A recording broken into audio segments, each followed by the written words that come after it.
Welcome to the Word. This is your host, Eric Odhiambo, aka the Child of God, aka Eric Black. Today's topic is a very interesting topic and a very important topic: abundance without obedience. This is something that most of us have failed to do. Welcome. We're going to start with the book of 1 Kings chapter 5. 1 Kings chapter 5, or 1 Kings chapter 3, verse 5 to 14. Let's see. What does it say? 1 Kings chapter 3, verse 5 to 14. In Gibeon, the Lord appeared to Solomon in a dream by night. And God said, "Ask, what shall I give thee?" And Solomon said, "Thou hast showed unto thy servant David my father great mercy, according as he walked before thee in truth and in righteousness and in uprightness of the heart with thee. And thou hast kept for him this great kindness, and thou hast given him a son to sit on his throne, as it is this day. And now, O Lord my God, thou hast made thy servant king instead of David my father, and I am but a little child. I know not how to go or come in. And thy servant is in the midst of thy people, which thou hast chosen, a great people, that cannot be numbered or counted for multitude. Give therefore thy servant an understanding heart to judge thy people, that I may discern between good and bad. For who is able to judge this thy people, so great a people?" And the speech pleased the Lord, that Solomon had asked this thing. And God said unto him, "Because thou hast asked this thing, and thou hast not asked for thyself long life, neither hast asked riches for thyself, nor hast asked for life of thine enemies, but hast asked for thy understanding to discern judgment. Behold, I have done according to thy words. I have given thee a wise and understanding heart." Let me stop it there. A wise and understanding heart. In that period of time, there was no one who was wiser than King Solomon. He was so wise. You can remember the story where both women were claiming that this child belonged to them. Yes? And he made a very interesting decision. And everybody praised him. Solomon was the wisest king ever. But there's something that he lacked in the long run, which brought his kingdom down, or which brought him down. Solomon had riches that all the countries in the world those days were talking about. Queens from different parts of the world came to see. And you know the most interesting thing is, God gave Solomon the opportunity to build a temple for him. Something that even David, the man after God's heart, was not given an opportunity. Yes? God gave him the opportunity to build a temple. Oh my. But again, as I say, abundance without obedience doesn't stay a blessing for long. It becomes a distraction, a weight. And please note this: wisdom without humility can be dangerous, bearing in mind that man is weak and can easily cross to the side of negative pride. What am I talking about? And what am I saying? Let's go to the book of 1 Kings, chapter 8, verse 23. 1 Kings, chapter 8, verse 23. Let's see what happened. 1 Kings, chapter 8, verses 23. And it says, "And he said, O Lord God of Israel, there is no God like thee in heaven above, or on earth beneath, who keepest covenant and mercy with thy servants that walk before thee with all their heart, who has kept thy servant David my father, and thou promised him, the speakest also with my mouth, and hast fulfilled with thy hand as it is this day. Therefore now, O Lord God of Israel, keep with thy servant David my father. Thou promised him, saying, There shall not fall thee a man in my sight to sit on the throne of Israel, so that thy children take heed to their way. And now, O God of Israel, let thy word, I pray, thee be verified, which thou speakest unto thy servant David. But God will indeed dwell on earth. This is the part that I'm looking for. But God will indeed dwell on earth. Behold, the heaven and the heaven of heavens cannot contain thee. How much less this house that I have built? The heavens cannot contain God. But when the temple was finished, the glory of God came down in that temple. And everybody noticed that God was there. The Shekinah glory. So you can imagine somebody that God favored, that allowed him to build a temple. And when the temple was complete, God came down. And people fell on the ground because the presence of God was so mighty. You can imagine that somebody whose God has blessed and allowed to build a house for him, and God actually came down. God came from heaven to earth. What an honor that God gave to Solomon. If you have time, read that part, and you'll understand why I'm talking about this. But what happened? What happened later? Solomon, in all his wisdom, could not discern that he was doing things wrong. He was doing things against the will of God. What do I mean? In those days, there were a lot of wars between countries. And for the purpose of peace, the kings used to marry from each other's kingdom. Okay? And so Solomon married many women from different nations so that he could create stability in the region. That was wise according to man. That is clever. You marry the daughter of your enemy, he cannot attack you. You marry the daughter of your neighbor, he cannot attack you. You are family after all. And so there was peace, there was kindness, and there was growth in the kingdom of Israel and the neighboring countries. But remember, God is a jealous God. These wives came with their idols. They came with their gods. And Solomon allowed it to happen. Queen Sheba, okay, she came with her idols. The other queens, they all came with their idols. They were given opportunities and chances to make altars for their gods. God is a jealous God. You shall worship no other than him.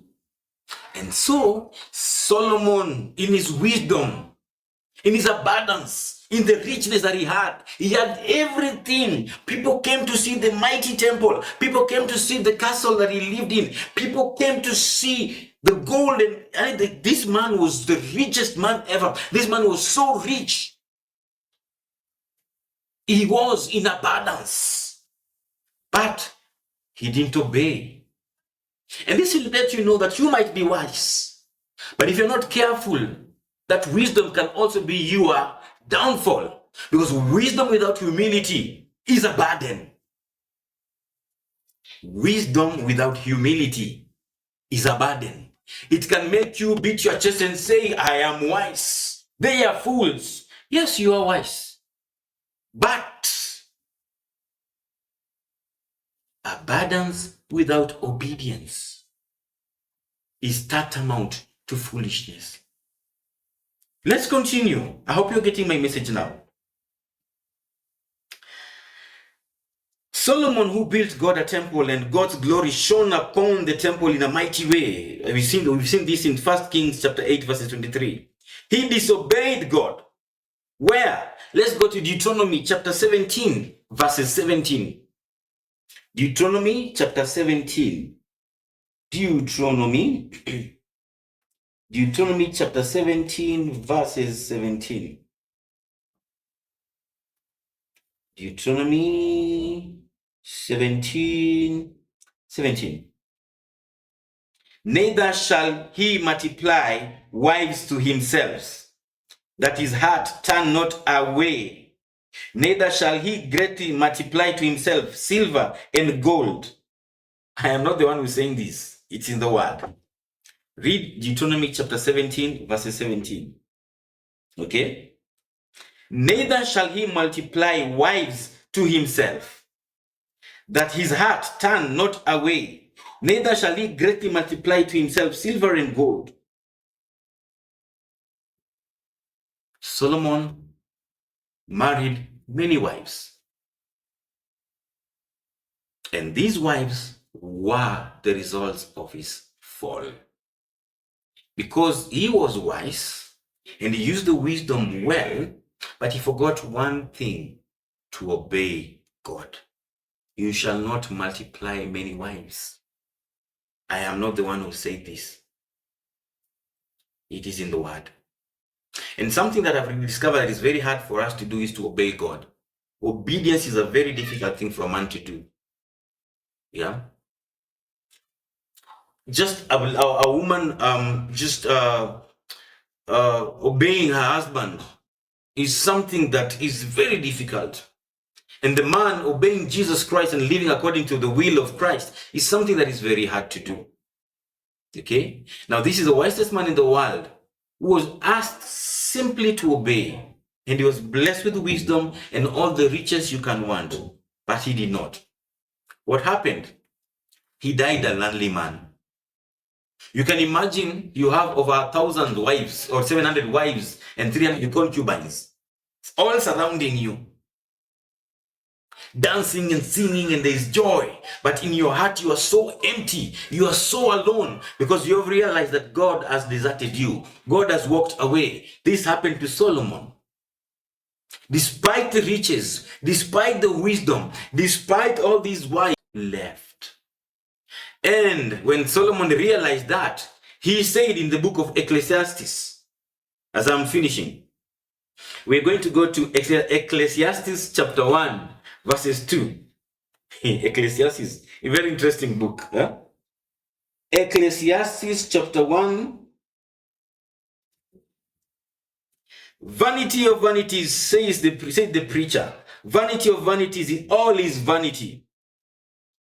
What profit hath a man of all his labor, which he taketh under the sun? He realized that despite all the wealth he had, all the wisdom and knowledge he had acquired, all the riches and the gold and the silver from all the world that he had, all these were vanity, because he realized that he was actually alone. Let's continue to the same book, Ecclesiastes chapter 2, verse 10. Ecclesiastes chapter 2, verse 10. And it says, and whatsoever mine eyes desired, I kept not from them. I withheld not from my heart, from any joy, from my heart, rejoiced in all my labor. And this was my portion of all my labor. Wala sikuyanyima macho yangu chochote yalichokitamani, wala sikuuzuia moyo wangu katika furaha yoyote, maana moyo wangu ulifurahia kwa sababu ya kazi yangu yote, na hii ilikuwa sehemu yangu katika kazi yangu. Then I looked on all the works that my hands had wrought, and on the labor that I had labored to do, and behold, all was vanity and vexation of the spirit. There was no profit under the sun. Kisha nikaziangalia kazi zote nilizozifanya kwa mikono yangu, na taabu yote niliyotaabika katika kuzitenda, na tazama, yote ni ubatili na kujilisha upepo, wala hakuna faida chini ya jua, hekima na shangwe apewayo mtu anayemfurahisha Mungu. He's saying that despite all the works of his hands, despite all the things that he done, he was pleased, but he realized that all of this was vanity. My brother, my sister, as we are finishing, I like the fact that you want to be a wise. I like the fact that you're asking God to give you abundance. I like the fact that you are very rich. In fact, there are jokes that people say, the rich never fall in church when the pastors are preaching. It's only the poor people who fall. You say they don't see the rich falling. Anyway, I'm not going to go into that. My message to you is, despite the richness that you have, despite the abundance that you have, please remember to be obedient to God. Please remember to be obedient to God. This is your host, Eric Odhiambo. And before I finish, there's somebody that I want to say thank you to, and I'd like to introduce you to him. He's called Innocent. Innocent is my producer. He's the one who's actually taking these videos and editing them. And also another person called DJ Nix. Please look for DJ Nix and follow him. This was your host, Eric Odhiambo, your teacher, Eric Black, aka the Child of God. Please remember to subscribe, to share, and follow us. Be blessed.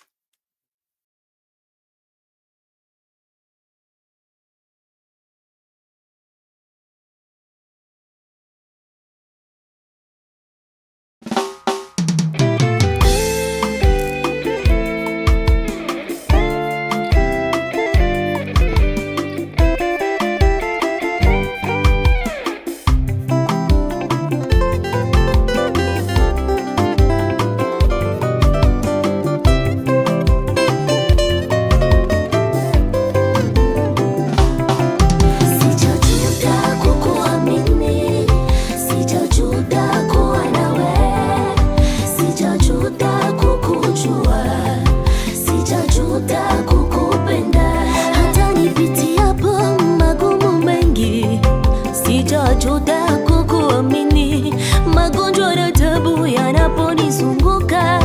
Sijajuta kuwa nawe, sijajuta kukuamini, sijajuta kuwa nawe Baba, sijajuta kukujua maishani mwangu, nipate nikose, najua ni kwa muda. Sijajuta kuwa nawe, niendeshe gari, nitembee kwa miguu, upendo wangu uko pale pale. Sijajuta kukuamini, sijajuta kuwa nawe, ni rafiki, sijajuta kukujua, sijajuta kukupenda. Upendo